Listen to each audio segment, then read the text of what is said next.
Hey folks, it's Bob from Mountain Crest Farm. How are y'all doing today?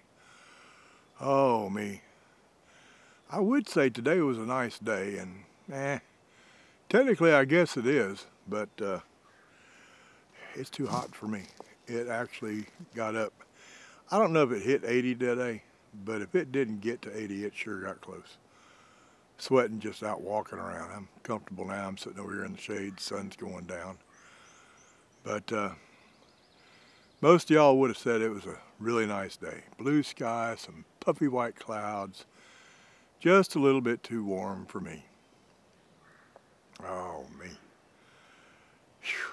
You know, I think that this nicer weather, I think it's improving my mood a little bit. I don't have a rant for y'all today. Matter of fact, I've got an anti-rant. I have complained about stores, these big box stores. Hang on a second. Let me adjust y'all a little bit. Hang on. There we go. I've complained about these big box stores and everybody running around in there buying things other than necessities and all like that. I don't know if y'all have been calling them and telling them to watch Bob's videos. I doubt it. Or if they're taking a hint from a couple of states that have imposed some limits, or if they just finally got smart. But stores around here are beginning to get people under control. I don't go to Target. There's a few things about Target's management I don't like. Mainly, I don't like people that tell half-truths, and Target will tell you that they give 5% of their profits to charity, which is true, but it's only a half-truth. They don't tell you what charities they give it to. And I know my viewers pretty good. They don't give it to charities that you would approve of. First on the list, Planned Parenthood, and it gets worse from there. So that'll tell you why I don't go to Target. But Target has started roping off the non-necessities in their store. You're not going to go in Target and be able to go buy a bathing suit and go buy toys and all that. You're going to be able to buy food, and you're going to be able to buy cleaning supplies and toilet paper if they've got any, paper towels if they've got any, rubbing alcohol if they've got any, thermometers if they've got any. But you're not going to go wandering all over the store. They've roped their stores off where that ain't going to happen anymore. So much as I dislike Target, kudos to Target.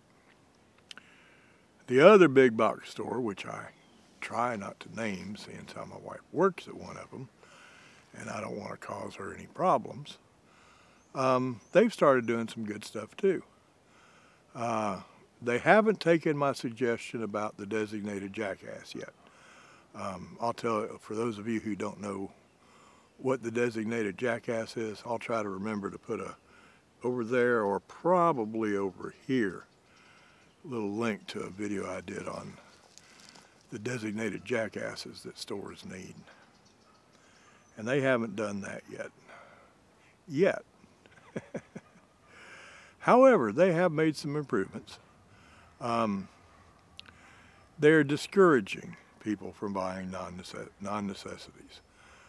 They don't have it roped off. You can still get to the toy section, and you can still get to sporting goods, and you can still get I think you can still get to their garden center, but you can't get to it from the entry to the garden center from the parking lot. They have closed. Most of those stores have 3 entrances. They got one by Home Goods, which is pretty much the middle of the store. They got one at one end, which is garden center, and they got one at the other end, which is pretty much goes right into groceries. And the groceries is the only one that's open. You got to go in there. So I think you can still get into the garden center walking from the inside door, but that's a long walk. Have to go in one end of the building, walk all the way to the other end of the building, buy your pack of seeds, and walk all the way to the other end to get out. So they have made it a little bit difficult. That's a good thing. And they're limiting how many people are allowed in the store. Now, what the local store is doing and what corporate said they were going to do is two different things, but the local store, we try to be friendly here in the South.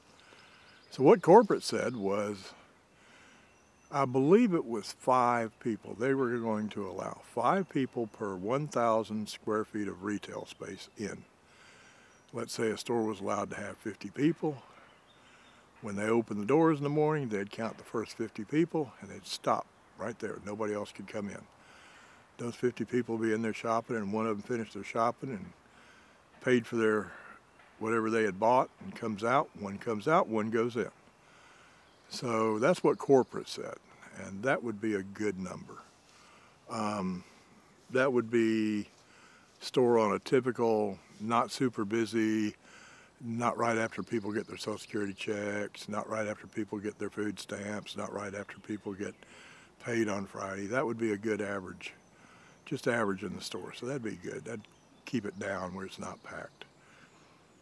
What the local store is doing is they've got someone there at the door who has that little walkie-talkie in their ear looking like Secret Service agents. And managers inside are constantly moving around, and when they think it's getting too crowded, they tell the guy at the door, cut it off for right now till a few people leave. I think they'll eventually wind up doing the 5 people per 1,000 square feet. I don't know. Maybe, maybe not. One thing they haven't done yet, but the manager at another store, not the one my wife works at, but next town up, about 10 miles up the road,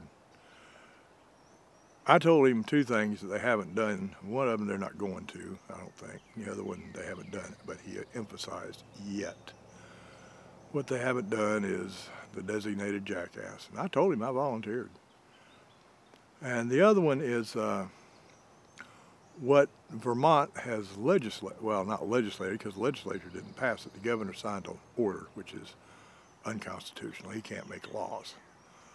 Legislature votes in a law and the governor signs it, then you've got a law. But he signed an order up there, and I wish all these companies would do this voluntarily. And it was basically 1 adult, 1 shopping cart per shopping experience. Mom and dad and 3 kids show up at the door. They sit there and wait for 5 people to come out. Well, number one, the people behind them in line are going to be mad because they're sitting there taking up 5 spots.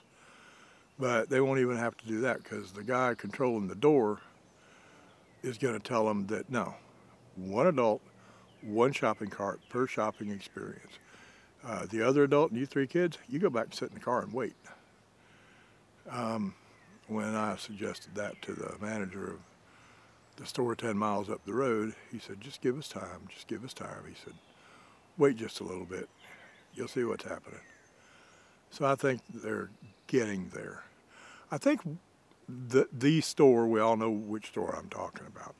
I think that store is rolling this stuff out slowly so as not to anger their customers, I think. I think they pretty much know what they're going to do, but they're not doing it all at once and make everybody mad. Now, I like the other way myself. Here's the new rules, live by them or go shop somewhere else. Because you know people will be back. They'll say, I ain't shopping here no more. I can get so-and-so and so-and-so and so-and-so. My answer would be, fine, Kroger's up the road. Or fine, Ingles is up the road. Or fine, Target's up the road. But I think that's how I'd do it. But I think they're just rolling it out slow, trying not to make anybody too mad. We'll see. Personally, I think this whole mess is going to be over in a month. Will coronavirus still exist? Yeah, it'll still exist. But the pandemic part, the panic part of pandemic, I think all that's going to be over. Down in the description below, I'm going to put some links in there, and if y'all want to see why I think it's going away, go down there and read the stories in those links. And they're not links to some conspiracy theorist nut job, like me. They're not linked to a website by somebody like that. There'll be a link to The Lancet, which is it was the British version of the Journal of the American Medical Association. Now it's a worldwide journal. It's the second most respected medical journal in the world. Number one, believe it or not, is not the Journal of the American Medical Association. That's number 3. Number 1 is the New England Journal of Medicine. Number 2 is The Lancet. And then the Journal of the American Medical Association. I'm going to put a link to an article in there. I think you'll find that interesting. If you go look at it, scroll down, and I think on that one, I think it's table 1. I'll put it in the description where to look. I think you'll find some numbers interesting. Another one is to a page on the Centers for Disease Control's website that digs deep into the numbers, and you're going to find out that there's not as many coronavirus victims out there as they say there is. Not by a huge shot. And then there'll be another article or there'll be another link to an article that talks about how badly the projections are off. Just for an example, up through, I believe it was April 1st, the projections that Dr. Fauci and Dr. Bricks, or whatever her name is, they had said that New York was going to have 45,000 hospitalizations by April 1st. Instead, they had 15,000. And they were going to need something like 16 or 18,000 ICU beds and ventilators. And instead, they needed 3,500 or 4,000. Projections are way off, and they're continuing to be way off. And the model that projects that is the one that the government's using. So I don't think it's as bad as it has been put out to be.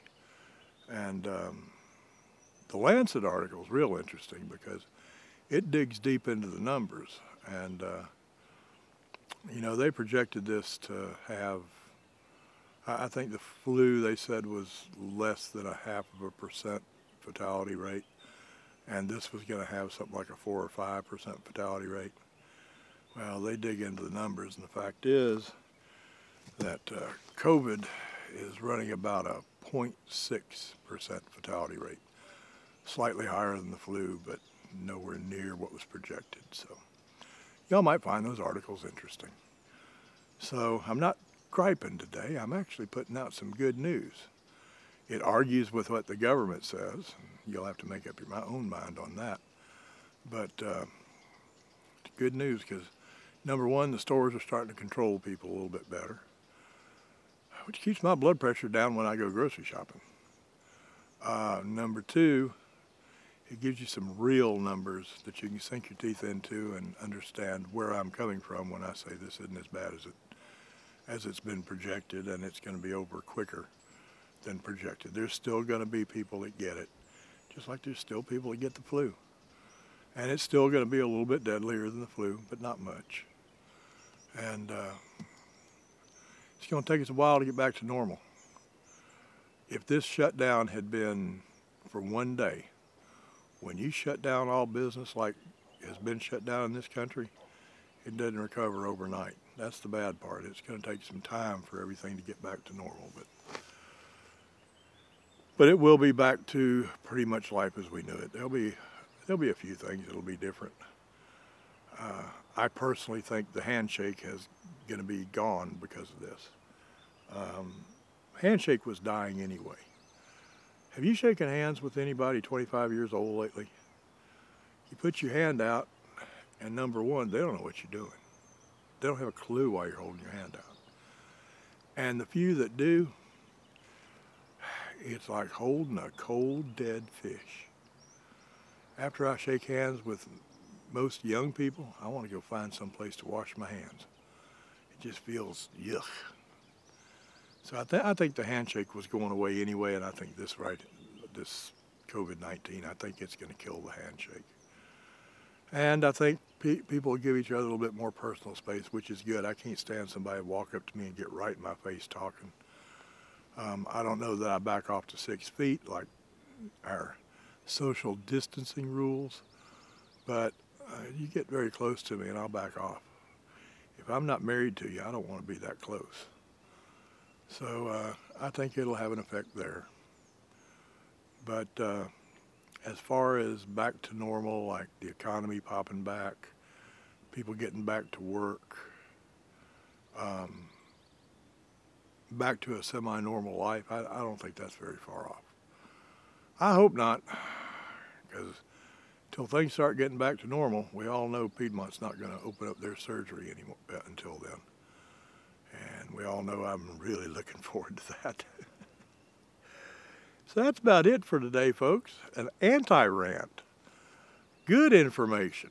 Hadn't been very entertaining. And remember, I like for these to be entertaining and informational. Well, it's not real entertaining, but it's not a rant. So we're halfway back.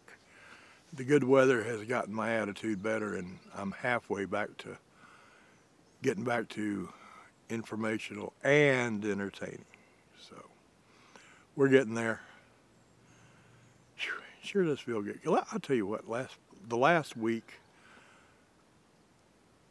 I only did 2 videos. I did the live stream Sunday, and then I had one between that one and the previous Sunday's live stream. And neither live stream nor the one in between did I want to do. I don't know why. I normally I think I'm fairly good-natured and I'm normally in a good mood, but the last couple of weeks just have really sucked, okay, to be blunt. But better today. Still don't have any energy, but attitude from the neck up, a lot better today. Thank God. I know I'm happy about it. Y'all probably will like it too. So we're going to call that complete for today. If you like my video, give me a thumbs up. If you don't like it, give me a thumbs down and comment down there why you don't like it. And you know, if you like it, you're allowed to comment too. You don't have to be a thumbs downer to give me a comment. Comment down there. Tell me what you liked about it so I can do more of it. The ones that are thumbs down, tell me what you didn't like about it, so I quit doing that. But the ones that did, tell me what you liked about it. Let's get a little conversation going down there. I like to think of these as a conversation between y'all and me, and I've said my part. It's not a conversation until y'all talk back down there in the comments. So if you're not a subscriber, I'd love for you to hit that subscribe button down there. I'll pay $1,000 for every subscriber. And if you believe that, I got a bridge in Arizona that I'll sell you. So I'm not really going to pay you $1,000, but pretend like I am. That'll make you want to hit that subscribe button. And when you hit it, hit the thumbs up. I mean, not thumbs up. Ring that little bell down there so you get notifications when I do another video. And don't forget to always have an awesome, awesome, awesome day, week, month, lifetime. And it's just so, so, so simple. And this week, with what's coming up Sunday, makes it even more important. But always, always, always remember that number 1, the tomb was empty. And that number 2, he is alive. Now, I will see y'all in the next video. Works for me. Does it work for you? See ya.